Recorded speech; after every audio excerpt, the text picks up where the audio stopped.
బ్రహ్మ సంస్థతే. ఇక్కడే బ్రహ్మ అవుతున్నాడు కానీ వేరే ఎక్కడికో వెళ్ళి బ్రహ్మ అవడం అనేది లేదు. కాబట్టి వేరే లోకానికి వెళ్ళడం అనేది ఇలాంటి మాటలు చెప్పేవేవి మోక్షము కావు. లేదా మోక్షం అంటే అది జ్ఞానం వల్ల కలిగేది కాదు, కర్మ వల్ల కలిగేది. కర్మ వల్ల మోక్షం కలగలేనటువంటి విషయం ఇప్పుడు లేదా రేపు పొద్దున దీంట్లో అంచేత మీమాంస మతంలో ఎందుకయ్యా విశిష్టానుభూత్య వీళ్ళందరూ కూడా సవిశేషంగానే చెప్తున్నారు. నాకు తత్వమసి ఇత్యాది వాక్యముల వల్ల అది మహావాక్యాలు. మహావాక్యాలు అంటే ఏమిటి అంటే విశేషణం విశేష్యం ఇటువంటి ఫీలింగ్ లేకుండా కలిగే జ్ఞానం కలిగించే వాక్యాన్ని మహావాక్యం. ఆ జ్ఞానాన్ని నిర్వికల్పక జ్ఞానం అంటారు. విశిష్ట అనుభూత్య అంటే విశిష్టం అంటే వేరే అనుభూతి. మామూలుగా అనుభూతుల్లో ఎలా ఉంటుంది, విశేషము విశేషము ఇలాంటి వ్యవహారాలు ఉంటాయి.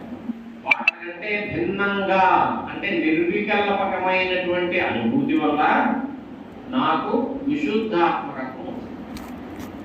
అంతే కదా. ఇప్పుడు అదే సగుణమైనటువంటి అనుభూతి అనుభవం కలిగిందనుకోండి, ఏదో సర్వజ్ఞత్వం ఉందనో జగత్కారణత్వం ఉందనో అంటే అది సవికల్పక జ్ఞానం. అప్పుడు విశుద్ధాత్మకం అవుతాడా ఆత్మ. అదే జగత్కర్తతోనే ఉంటుంది. జగత్కర్తతో వెళ్తే చాలా పెద్దగా ఉన్నాయి. ఏమండి ఇప్పుడు ఈ సమస్త ప్రపంచాన్ని ఈశ్వరుడే పరమాత్మే నిర్మించాడు అనుకుందాం. ఏమండి ఇప్పుడు ఉన్న స్థితి చూడండి ఎలా చేశాడైనా. నాకు మైక్ ఇచ్చి ఇక్కడ కూర్చోబెట్టాడు, బాలేశారు విశాలంగా. దాని మీద మళ్ళా ఇల్లు వేశారు, దాని మీద పనిచేశారు, ఇది వేశారు, మైక్ ఇచ్చారు. మిమ్మల్ని అందరినీ ఎక్కడ కూర్చోబెట్టారు? కుర్చీలో కూర్చోబెట్టారు. కొన్నింటికి చేతులు ఉన్నాయి, కొన్నింటికి చేతులు కూడా లేవు. ఇప్పుడు ఇదంతా ఎవరు చేశారు చెప్పండి అంటే పరమేశ్వరుడే అనుకున్నాడు. ఏమంటే పరమేశ్వరుడు ఎంత ఇబ్బంది పెడుతున్నాడండి. కానీ మీకేమో లేకించారా కూర్చోబెట్టాడా, మమ్మల్ని ఎలా చేతులు కుర్చీలో కూర్చోబెట్టాడా? ఏంటి పక్షపాతం ఉన్నట్టే కదా. పక్షపాతం మీరు ఎలా అనుకుంటారు? నేనేమనుకుంటాను, ఈ పరమేశ్వరుని ఇక్కడ కూర్చోబెట్టకపోతే గంటలో కనీసం పావు అంటే నేను నిద్రపోదులు, ఇక్కడ నిద్రపోవడానికి లేదు, అక్కడైతే అప్పుడు నిద్రపోతుందండి. ఏమండి అలాగా ధ్యానం పక్కవాడు ధ్యానం దానికి ఏ పేరు త్వరగా పడితే నిద్ర. నేను అలా అనుకుంటున్నాను. మొత్తం ఇది భగవంతుడికి ఎంత పక్షపాతం. ఎందుకని పక్షపాతం వచ్చింది? మెజారిటీ ఎక్కువ మంది ఉన్నారు కాబట్టి వాడు పక్షానికి వెళ్ళిపోయాడు, వాడికి సొంత ఇచ్చాడు, నాకు సొంత ఇచ్చాడు నేను అనుకుంటాను. అంతే కదండి. న్యాయంగా సృష్టిలో ఎంత తేడా ఉంది చెప్పండి. ఈ తేడా ఎవరికి వచ్చింది? మరి తేడా సృష్టి అనే కదా చేశాడు. ఒకటి రాజు చేశాడు, ఒకటి గుంటుడు చేశాడు, అతి శ్రీమంతుడు చేశాడు, అతి దరిద్రుడిని ఎంత అనిపిస్తే ఎంత వైషమ్యం. ఏమండి తర్వాత నైరుద్రుమ్యం. నైరుద్రుమ్యం అంటే కర్కశమైన హృదయం కలిగిన వాడు ఉంటారు చూశారు. వాడు బాధలు పడేటంటే ఎంత ఆనందం వేస్తుంది. ఇది ఇంకా ఇంకా పడడం చెప్పండి అని అంటే బాధలు పడుతుంటే ఆ బాధను చూసి మనం సహానుభూతితో దుఃఖపడకుండా కొంచెం కష్టంగానే వాటేసి కరెంట్ షాప్ పెట్టిస్తుంటారు చూసారు. అప్పట్లో అదేదో ముందు 10 వాట్స్ 15 వాట్స్ లేదా బాగా గెలగలు కొట్టుకుంటారు. ఇంకో చెప్పించనేవాడు ఎలాగా అలాంటి వాడు పెట్టించాడు. ఎందుకని ఇంత తేడా ఏంటండి, ఇంత దారుణం ఏంటండి? ఒకటి 10 రోజులు కూడా ఓ రోజు కూడా భోజనం పెట్టట్లేదు ఒకరికి. ఒకళ్ళకి ఏమో వాళ్ళు వదిలేసినా 10 మంది చేస్తారు అని ఎంత నైపుణ్యం ఉంది. వైట్ ఏ సమస్తం అది నా సాపేక్షత్వా. అయ్యా సాక్షి అని ఒక మాట చెప్పుకుంటున్నాం కదా. సాక్షి అంటే ఏమంటున్నాం? అకర్తృత్వే సతి గోతృత్వం. మనకి ఏమి సంబంధం లేదు. పక్కడు దెబ్బలు రెండు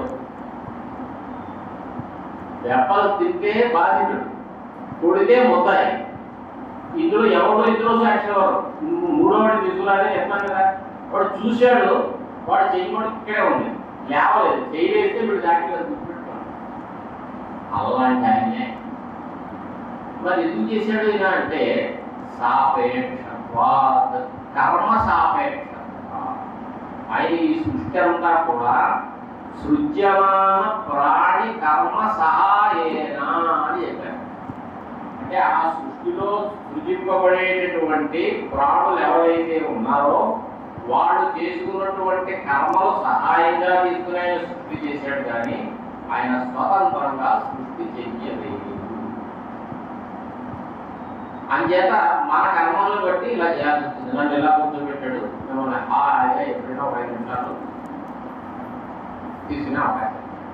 అంటే భగవంతుడు ఎవరన్నమాట, బ్యాంకులో క్యాషియర్. మన చుట్టమే క్యాషియర్ అండి, మీ అబ్బాయే క్యాషియర్గా ఉంటున్నాం బ్యాంకులో. మీరు 1000 రూపాయలు చెక్కిస్తే మా నాన్నే కదా పక్కన ఇంకో 2 సున్నాలు వేసి డబ్బులు ఇవ్వడండి. అలా ఇస్తే కొనడా ఉద్యోగంలో ఉంటాడా? అలాగే మీకు పచ్చగడ్డి వేయకుండా భగ్గు అనే శత్రువు ఉన్నాడు ఒకడు. మొదటి విషయాల్లో 4-5 తరాల నుంచి మగవాడికి చెప్పండి అంటారు. వాడు క్యాటరీగా ఉన్న బ్యాంక్ వెళ్ళారు. అంటే వాడు క్యాటరీగా ఉన్న తీసుకునే బ్యాంకులో డబ్బులు తీసుకున్నా కుదరదుగా. మన పెట్టిన అదే బ్యాంకులో మీరు 1000 రూపాయలతో 10,000తో చెక్ ఇచ్చారు. వీడు నాకు ఇంత శత్రువు కదా అని వాడు 2 సున్నాలు కొట్టేసి డబ్బులు ఇస్తే పడుతుంది. వాడు నిష్పక్షపాతంగా మీ గుర్తులు బట్టి మీ అకౌంట్లో బ్యాలెన్స్ని బట్టి డబ్బులు అంతే కదా. అదేదో కౌంటర్ ఉంటాయి కొన్ని, అంటే డైరెక్ట్గా క్యాటరీ దగ్గర చెక్ ఇచ్చేస్తాం. ఒక 20,000 రూపాయలు ఆ టెల్లర్ కౌంటర్లో ఉన్న మీ చుట్టమైనా మీ విరోధైనా మీ చెక్కులు బట్టి మీ బ్యాంకులో ఉన్న బ్యాలెన్స్ బట్టి ఇస్తాడు, కానీ బ్యాలెన్స్ లేకపోయినా ఇప్పుడు చెక్కు మీద లేకపోయినా అంతే కదా పద్ధతి. అలాగే ఇప్పుడు ఇంతకీ మీ పక్కనేమో 10 లక్షలకి చెక్కు రాశారు, మీరేమో 5,000గా రాశారు. వాడికి 10,000 లక్షలు ఇచ్చాడు, మీకు 10,000 5,000 ఇచ్చాడు కదా అని వీడు దుర్మార్గుడు. వాడిని పక్కలేమంది ఫ్రెండ్షిప్ కూడా ఉంది. వాడు ఎంతో దూరం, వాడు అసలు వాడి మహావాడు కాదు, వాడి మహావాడు ఏదైనా చెప్పుకోవచ్చు. ఈయనున్నా వాడికి 10 లక్షలు చేశాడు. అదే వాడు చెప్పు 10 లక్షలకి రాశాడు, వాడి అకౌంట్లో 10 లక్షలు ఉంది. ఎంతైతే ఇచ్చాను, నీ అకౌంట్లో 10 లక్షలు లేదు, నువ్వు చెప్పు 10,000గా రాశావు అంటే నీకు ఇంతే అంతా ఒప్పుకున్నావు. అలాగే ఈశ్వరుడు ఈజీక్వల్ క్యారియర్. ఆయన మన కర్మఫలాన్ని మనకు ఇస్తూ ఉంటాడు. ఆ చేత ఒకరినేమో మహారాజుతో నటి పుట్టించాడు, ఒకరిని పరమ దరిద్రుడి కింద పుట్టించాడు. ఆ చేత అది ఏమైంది, విశుద్ధాత్మకత్వం ఎప్పుడు వచ్చింది చెప్పండి. ఇప్పుడు నేను కర్తని అని కానీ, నేను లేకపోతే జీవత్వం కలిగినటువంటి వాడిని కానీ అని మీకు తత్వసి అనే వాక్యం వల్ల శాపబోధ కలిగితే మీరు ఎటువంటి వాళ్ళు అవుతారు, స్వగుడుగా ఉంటారు, విశుద్ధాత్మ. అందుచేత విశిష్టానుభూత్య సవికల్ప కంటే భిన్నమైనటువంటి నిర్వికల్పక జ్ఞానం కలిగి, అందులో విశేషం లేదు విశేషం లేదు ఏమి. మీకు కళ వచ్చింది, ఆ కళ ఏవో బాగా కనబడ్డాయి, మీరు లేచి దాన్ని వర్ణిస్తారు బాగా, కానీ ఆ డెన్సిటీ బాగా ఉంది మీకు కళలో. మీకు కళ వచ్చింది కానీ బాగా స్పష్టంగా తెలియలేదు, చూస్తే లాంగ్ కళ. మీకు బాగా కళ వచ్చేసింది అనుకోండి, మీరు లేచాక కూడా ఆ హాయి ఉంటుంది. ఒక 8 గంటలు నిద్రపోయాము, 8 గంటలు నిద్రే, స్వప్నం రాలేదు. 8 గంటల్లో 4 గంటల స్వప్నం వచ్చింది, 4 గంటలు నిద్రపోయాం. 8 గంటలు నిద్రపోతే లేచాక ఉండే మీ వ్యవహారం వేరేగా ఉంటుంది. 4 గంటలు కలకని 4 గంటలు నిద్రపోతే వాడి వ్యవహారం వేరేగా ఉంటుంది. అలా కాకుండా 7 గంటలు కలే కానీ 1 గంటే నిద్రపోయాడు అనుకోండి, వాడి వ్యవహారం ఇంకా తేడా ఉంటుంది. ఏదో కొన్ని నిద్ర పట్టింది కానీ ఏ పట్టడం మొత్తం అంతా కళ్ళే పోతుంది, చచ్చిపోయింది, చక్కగా నిద్రపోలేదు అని కూడా మధ్యాహ్నం చేస్తారు. అంటే స్వప్నంలో ఇలా కలుగు ఒక స్వప్నం కలిగింది, మీరు దాని గురించి వర్ణించారు. ఒక రోజు స్వప్నం వచ్చింది కానీ అది నిమిత్తంగా తెలియదు. నాకు కళ వచ్చింది కదా, కళ రావడం నిజం. ఏం కళ అంటే ఏంటో అది స్పష్టంగా రాలేదు, సరిగ్గా గుర్తు లేదు, కానీ కనబడుతుంది. ఏదో ఎక్కడికో వెళుతున్నాం మనం మొత్తం మీద, ఎక్కడికి వెళ్తున్నాం అండి కళ్ళలో అంటే చెప్తుంటాం అప్పుడప్పుడు గదవాడు వెళ్ళాము అది ఇదే ఇది అలా అంత స్పష్టంగా రాదు. అంటే ఇప్పుడు మీకు కళ వచ్చిందా లేదా మరి చెప్పండి అంటే చెప్పలేకపోయినంత మాత్రం రాలేదనుకోవడం. అలాగే తత్వమసి అనే వాక్యం వల్ల ఆ సర్వజ్ఞత్వము తిత్యత్వం వచ్చేసి ఏక చైతన్య రసఘనము అనే మాట కదా మాట్లాడటం. ఆ రూపమైనటువంటిదే తెలియదు. ఇందులో విశేషం ఏమిటి అనే మాట ఉందా లేదు. ఇదేది లేకపోతే నేను ఏ స్వరూపం వాడిని, నేను భక్తత్వం గలవాడిని, భౌతత్వం గలవాడిని అనే అవకాశం ఉందా? విశుద్ధ స్వభావ విశుద్ధాత్మకత్వ విశుద్ధమే నా యొక్క స్వరూపం. అందువల్ల తదేకోపశిష్ట శివ కేవలం నేను ఏకః ద్వితీయ వస్తువు లేనటువంటి వాడిని, కేవల అంటే నిర్ధర్మకుడిని, అతయేవ శివ మంగళకరంగా అవశ్యంగా ఉన్నాను. ఇది ఏది కాదు అని ఈ శ్లోకం. దానికి చదువుకుంటూ కొంచెం జల్యమైన మాట చదువుకుంటాం. సాంఖ్యం ఆదిశక్తైన ఇంకా చెప్పనటువంటి మతాలు కూడా మూడు ఉండొచ్చు. అవన్నీ తెచ్చేసుకోండి. నతావదనేకం ప్రధానం జరుగుతాం పదైక్షత బహుశ్యా ప్రజా ఏ అక్కడే చెప్తాను ఉపనిషత్తు. మీరు ఎంతసేపు రండి అంటున్నారు. మీరు ఎంతసేపు ఇందాక చేస్తారండి అని ఇంట్లో మీకు 3 సార్లు పడుతుంది మాట. అది ఇంట్లో ఏది చూసుకోరు. 10 మంది వస్తే రెండు భోజనాలు అంటారు. బియ్యం ఉంటుందండి, కూర ఎక్కడ ఉంటుంది చెప్పండి. ఎలా కూడా కూర ఉంది, 10 మందికి సరిపోయి మట్టి ఉంటుందా మెట్టు ఎప్పుడు నిల్వ. ఇప్పుడైతే పక్కకెళ్ళి ఇలా మధ్యకి వచ్చేస్తుంది కాబట్టి పర్వాలేదు కదండి. 30-40 ఏళ్ల క్రితం ఇలా మజ్జిగ ఎప్పటికప్పుడు మజ్జిగ దొరికే అవకాశం ఉందా? కానీ రోడ్డు మీద కనపడిన వాళ్ళందరినీ జాకెట్ చూస్తుంటారు కొంతమంది రోజులు. ఆ ఇంటి వాళ్ళకి ఎంత ఇబ్బందిగా ఉంటుంది.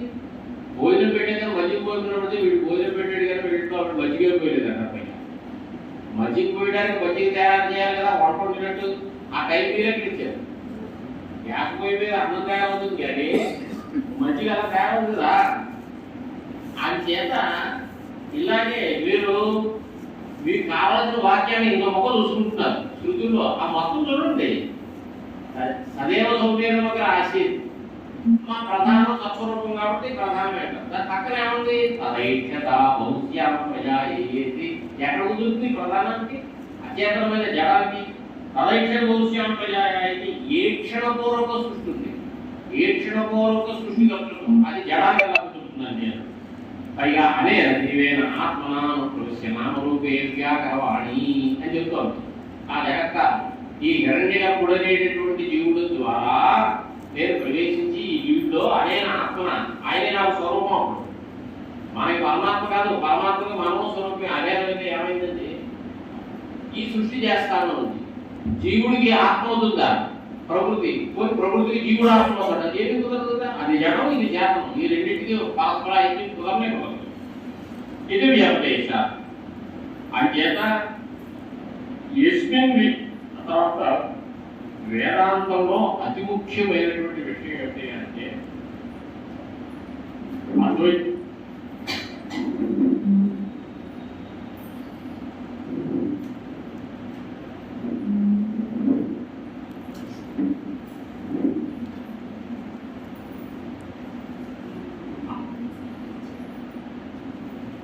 అద్వైతం సత్యమనడానికి ఏక విజ్ఞానేన సర్వ విజ్ఞాన ప్రతిజ్ఞాని ఛాందోగ్యోపనిషత్తులో ఇది బాగా స్పష్టతరంగా ప్రతిపాదించబడింది. ఏమిటి కథ చెప్తున్నా?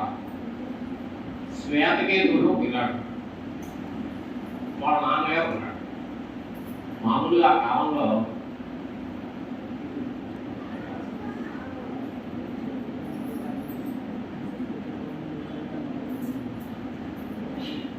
మామూలుగా 7 ఏళ్ళు రాగానే నాన్న మా ఉపనయనం చెయ్యి అని అడిగేవాడు.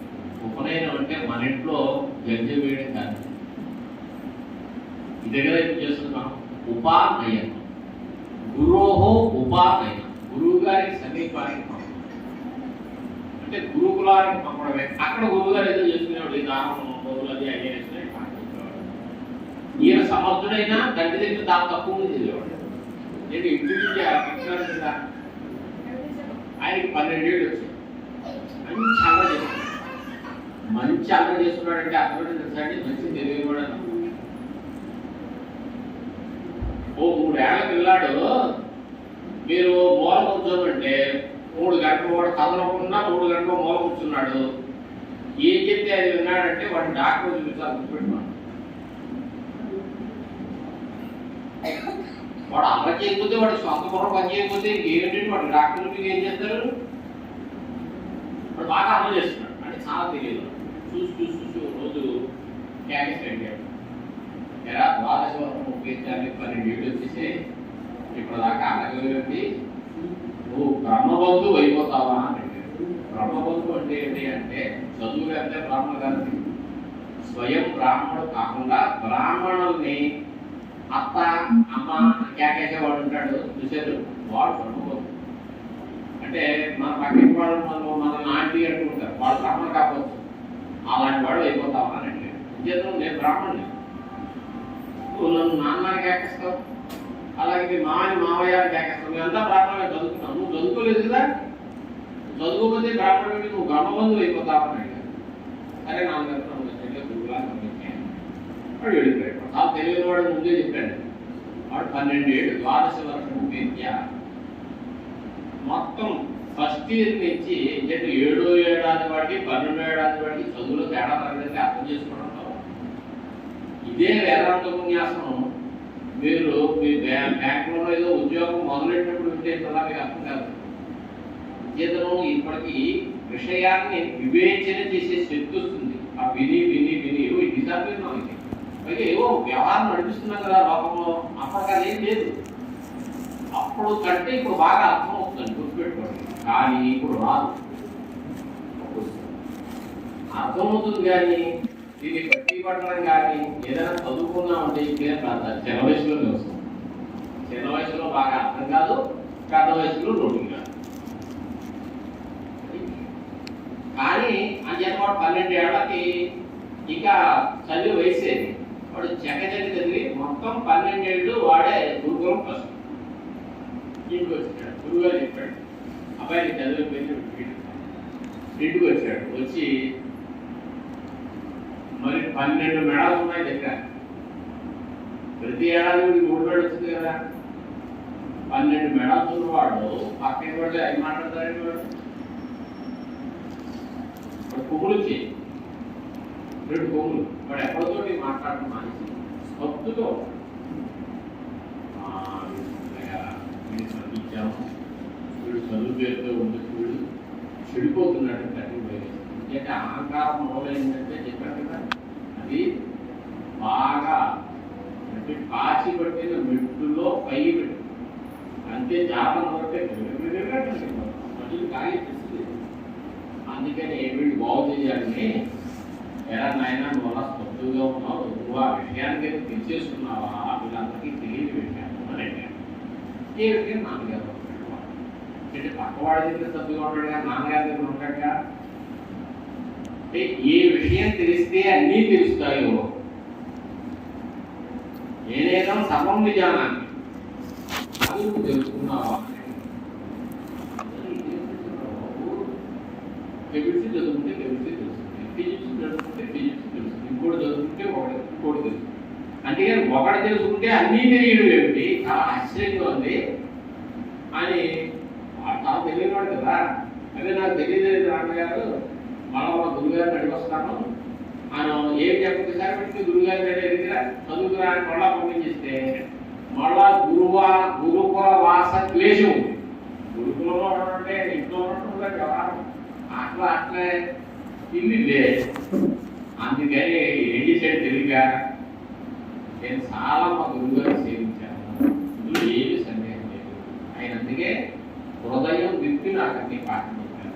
నేను చాలా శ్రద్ధగా శ్రద్ధగా చదివాను. అందుకే నాకు 12 రోజులు జరిగింది.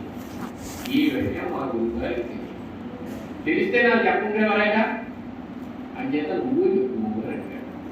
చెప్పి అప్పుడు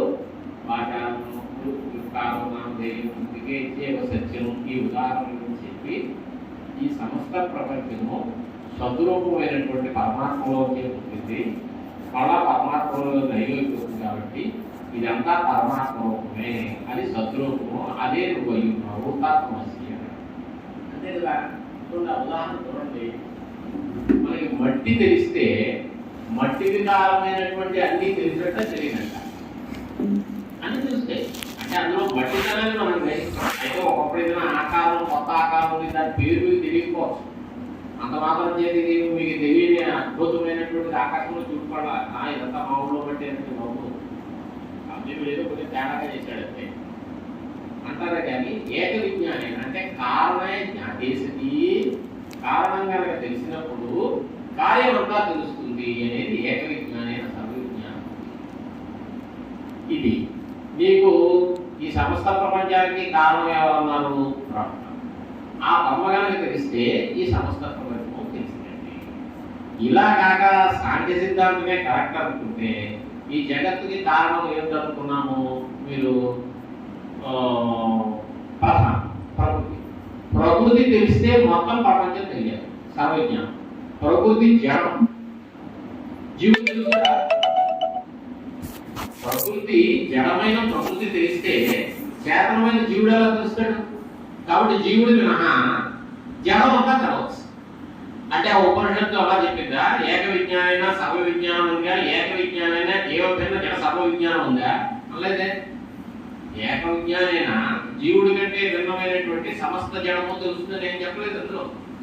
ఏక విజ్ఞానైనా సర్వ విజ్ఞానమే విజ్ఞానం అయింది. కాబట్టి ప్రకృతి తెలిస్తే అంతా తెలియదు. కాబట్టి ఏది తెలిస్తే ఈ జగత్తుకి కారణమైంది తెలిస్తే జగత్తు సర్వం తెలుస్తున్నారు. కాబట్టి ప్రకృతి తెలిస్తే సర్వం తెలియట్లేదు. కాబట్టి ఈ సర్వ ప్రపంచానికి కారణం జగత్తు కాదు అనేది ఉపనిషత్తుల యొక్క సిద్ధాంతము. ఏన శృతం భవతి అమతం విజ్ఞాతం విజాతం ఇది ఇస్మిన్ విజ్ఞానే సర్వమిదం విజ్ఞాతం భవతి ఇది చ ఏక విజ్ఞానే సర్వ విజ్ఞాన ప్రతిజ్ఞానాత్ ప్రధాన జ్ఞానేన చ ప్రధాన జ్ఞానం వల్ల ప్రధానం వల్ల పుట్టినటువంటి గణపడాలు ఈ ప్రపంచం అంతా కావచ్చు. కానీ జీవుడికి ప్రధాన కారణమా? జీవుడు నిత్యంగా. కాబట్టి తద అప్రకృతీనాం పురుషాణం జ్ఞాతం అశక్యత్వాత్ పైగా ఐదదాత్మ్యం విరగం సర్వం. అదే మనందరికీ ఆత్మ అన్నాడు. ఇది ఆ జగత్కారణమే మనందరికీ ఆత్మ. జగత్కారణం పరమాత్మ అనుకోండి, మనందరికీ ఆత్మ ఒప్పుకుంటాం, ఇబ్బంది లేదు. ప్రకృతి అనుకోండి, ప్రకృతి మనందరికీ ఆత్మ కాదు కదా. ఈ మాటలు బట్టి ఇవన్నీ చూస్తే ఉపనిషత్తులు సరిగ్గా చూడకపోవడం వల్ల సాంఖ్య సిద్ధాంతం వచ్చింది. కానీ లేకపోతే సాంఖ్య సిద్ధాంతం ఉపనిషత్తుల ప్రమాణం, వేదం ప్రమాణం అంటే సాంఖ్య సిద్ధాంతం ఉండవు. తత్సత్యం సాత్మ తత్వమసి ఇది తద్ అభేదస్య నవకృత్వ ఉపదేశాలు. నిజంగా ఆ జగత్కారణం కంటే అభేదాన్ని తత్వమసి తత్వమసి అని చెప్పేయకుండా, అలాగే తస్మాత్వా యతస్మాత్ ఆత్మ ఆకాశ సంభూత ఉంది. ఏంటి? ఆ పరమాత్మ నుంచే ఈ ఆకాశం పుట్టింది. ఆకాశానికి ఉనికి చెప్పరు. ఆకాశానికి ఉత్పత్తి లేదు. చాలా మంది ద్వైతులు దాంట్లో అంచేత ప్రధాన మహాలయ అప్రామాణికత్వాచ రచనానుభూతి అని కూడా ఉంది. మనం అనుకున్నాం కదా, రచన ఏంటి అంటే ప్లానింగ్. ఈ ప్లానింగ్ జడాగా ఉంటుందని. కాబట్టి సాంఖ్యం కాదు, అలాగే పాస్పతం కాదు, పాంచరాత్రాయమం కాదు, జైనం కాదు. ఇంకేదన్నది శృతి యుక్తి ఏది కుదరదు. యుక్తి అంటే ఇందాక చెప్పుకున్నాగా ఏది మధ్యమ పరిమాణం అవుతుందో అది నశించేది. వాడు మధ్యమ పరిమాణం కదా చెప్తున్నాడు, ఆత్మకి కుదరదు. నచ్చ విశేషత్వాలు శృతి బ్రహ్మ ప్రతిపాదనకి మీమాంసకం పొద్దున్న అందాగా చెప్పుకున్నాం. అయ్యా కర్మ ప్రతిపాదకం కోసం కదా, క్రియా ప్రతిపాదకం కోసం కదా వేదాలు వచ్చాయి. బ్రహ్మని నిష్క్రియమైనటువంటి బ్రహ్మని చెప్పడానికి రాదు అనే మీమాంసకం యుక్తమవుతుందా? అవును. ఇంకేదో అసిద్ధత్వాలు విధిశేషత్వ. వాడు ఏం చెప్పాడు? ఉపాసన విధులు ఉంటాయంటే దేవతాన్ని చెప్పే విధానం, దాన్ని చెప్పడం కోసం ఈ ఉపనిషత్తులు వచ్చాయంటే అక్కడెక్కడో దానికి ఇక్కడెక్కడో మూడేలా పెడతామయ్యా కుదరదు. అలా కాదంటే అర్ధవాదాది గ్రంథ న్యాయాలు విధిశేషత్వం అన్నాం కదా. లేదా వాయుర్వై క్షిపిష్ట దేవత అనేది వాయుర్వై పక్క పక్కనే ఉన్నాయి ఆయన. ఇవి అలా లేదు. వైషమ్య దానికి దీనికి చాలా తేడా ఉంది. స్వతహా ప్రయోజనాల అర్థ ప్రతిపాదకానం వాయుర్వై క్షిపిష్ట దేవత అనేటటువంటి స్వయంగా దాని అర్థం కుదిరిందనుకో, ఏదో వాక్యార్థం, అప్పుడు దాని పక్కదానికి కుదురుతుందా? వాటి అంగం అనే అవకాశం లేదు. కానీ ఇది స్వతహాగా అంటే వాక్యార్థం ఉందండి. వాయువు క్షేమిస్తారు దేవత అనేదానికి కుదరకపోవడం లేదు. దానివల్ల ఏం ప్రయోజనం? వాయువు చాలా స్పీడ్ మీద వెళ్ళేవాడు, సో వాట్ అనేది ఉంది. అందుకని మీరు ప్రయోజనం కలిగినటువంటి వాయుదేవతాకమైనటువంటి క్రతుకి అర్థం అన్నారు. మా ఉపనిషత్ ప్రతిపాదకమైనటువంటి బ్రహ్మ ప్రయోజనం కలిగిందని చెప్తున్నాను కదా. సర్వక్లేశ ప్రహారణ అర్థ అని అన్ని బాధలు పోవడం అనేటటువంటిది ప్రయోజనం ఉందన్నాం. ఇటువంటి దీన్ని తీసుకెళ్ళి దేనికో అనుకోమంటారు అంటే ఎలా కుదురుతుంది? ప్రయోజనం